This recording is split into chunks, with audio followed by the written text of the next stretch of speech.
Satin everybody, boy Big Brando, and today we're going to be talking about a new series I'm starting called Printing Money. Now, most of you guys might know this, but about 3 or 4 years ago, I started a brand strictly for Patreon. Meaning, I started a brand and I showed Patreon every single thing I was doing to create the shirt, to create the brand, to make the sales, to how much money I was making, all of that stuff. What worked, what didn't work, everything was laid out on Patreon. So after having a few conversations just recently with some of my patrons that followed the same exact steps that I followed, they turned over a huge profit within 2 years. And all they did was followed every single step that I made and utilized it for themselves. Within the first 6 months, they were profitable, and within those last 2 years of them actually starting, have made thousands of dollars. So decided to make it in video form for you guys here on YouTube, since everybody on Patreon already seen this, like I said, 3 or 4 years ago. First things first, this is not a get rich quick scheme. This does require a lot of work. This does require you to actually be a free thinker and put on the old thinking cap. And it does require you to think outside the box so you can find something that actually works for you. So here in this series, I'm going to break everything down from the marketing strategy that worked and then the marketing strategy that didn't work, design concept, how I figured out where I was going to be making money, how I tested out the designs, how I used the focus group to help with the design. I'll lay it all out start to finish. Now, as a brief rundown, the brand was called the Churro Squad. The brand was targeted towards a huge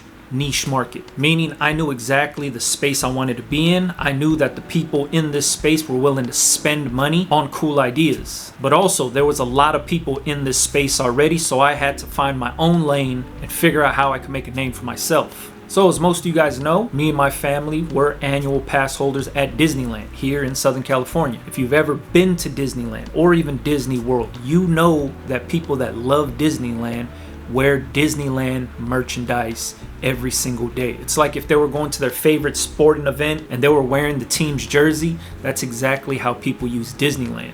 They go to Disneyland, they buy Disneyland merch, they drape themselves in Disneyland stuff anytime they go to the park, which is cool. And if you looked on Etsy, there's a lot of people selling Disneyland merch. Sometimes they're using trademark stuff like the Mickey Mouse ears, the actual name Disneyland or Disney, the castle. They're using all of that stuff on their merch. Some people are getting away with it, some people are getting busted. But there was also a certain group of people that go to Disneyland just to eat. It sounds crazy, but there's a lot of Disneyland foodies that go there. Now, this is the space that I want to live in. Obviously, Disneyland was going to be the big umbrella that I was going to be under. I didn't want to use any characters. I didn't want to use any trademark logos. I didn't want to use anything that had to do with certain characters or certain worlds within Disneyland. So I decided to carve out my little space within the foodie world of Disneyland. Now, there's a handful of foods that people go to Disneyland and have to eat every single time they go there. Whether it's the turkey legs, the chimichangas, the pretzels that are shaped like Mickey Mouse, cotton candy, popsicles shaped like Mickey Mouse, popcorn and popcorn buckets, even some of the seasonal foods that they have at California Adventure. But I decided to focus in on churros. This is something that's all over the park.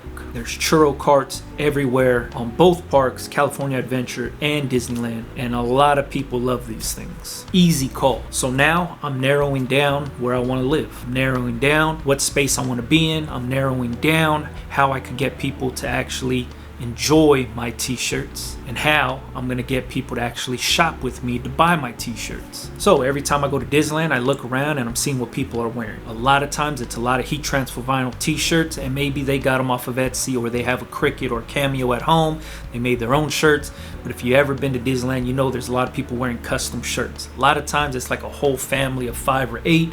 They all got matching shirts. Sometimes it says this is my first Disneyland trip, or sometimes it says like it's my birthday or something random that's on a t-shirt. A lot of times it could be colored like a certain character but not necessarily have the character on there. And on top of that, there used to be these like Disneyland like social clubs where they would wear vests with like matching patches and buttons all over them. This used to be a big thing for the annual pass holders. So the custom t-shirt stuff works here in Disneyland easy. Like I said, people treat this like a sporting event, so before they go to Disneyland, they want to make sure they have something Disney related on when they go there. So the possibilities are endless to make money within Disneyland. So I noticed a lot of people wearing shirts that had something to do with like the Dole Whip that they sell there, or the Disneyland pretzels that they sell there, or chimichangas or churros. There's people already making churro t-shirts too. So this required me to think outside the box to make sure that my churro t-shirts are going to stand out from the rest of them. While everybody else was making fun, lighthearted t-shirts, I went the opposite route. So what I ended up doing was drawing up a concept that I used to see almost every single day in the city that I lived in, and it was a rest in peace shirt. This is before people were putting people's pictures on their t-shirt. One of your homeboys passed away, you got a t-shirt made that said in love and memory, the person's name, the date from when they were born to the day that they passed away. Standard Old English font in loving memory was arced on the top, and then everything else stacked up underneath. So what I ended up doing was making the t-shirt say in love and memory of all the churros I'm about to eat. So it looked like the old standard rest in peace t-shirt, but it was a play on churros, meaning if you go to Disneyland, you're gonna get a bunch of churros. So RIP to those churros. And in doing this, I used the praying hands on the front side, and I put a churro in between the praying hands. You guys might have seen this t-shirt on my channel, like I said, 3 years ago. And this was the beginning of the Churro Squad. So within this series, what I'm going to do is I'm going to break down everything from the concept of the t-shirt, different ways that I came up with the design, and then I used the focus groups so they could actually tell me what looks good, what doesn't look good, my whole research and development strategy, all the way to marketing, to setting up the online store, to my Instagram presence, my Facebook presence, and then also some of the marketing strategies that did not work for me and kind of backfired. So hopefully this series right here will help some people out if they were trying to start a brand and they were having a little creative rut where they couldn't think of something they wanted to do, or how to think outside the box, or just live in a space where they can make some money. Stay tuned for this series. I'm going to be dropping these videos weekly and hopefully sparking ideas in people's heads to get out here and get some of this money themselves, alright? If you got any questions, make sure you leave it in the comments. If you remember the Churro Squad and when I was printing up all those t-shirts, leave it in the comments and let me know. Follow me on Instagram, Big Brando TV. Catch you guys on the next one, man. Yeah.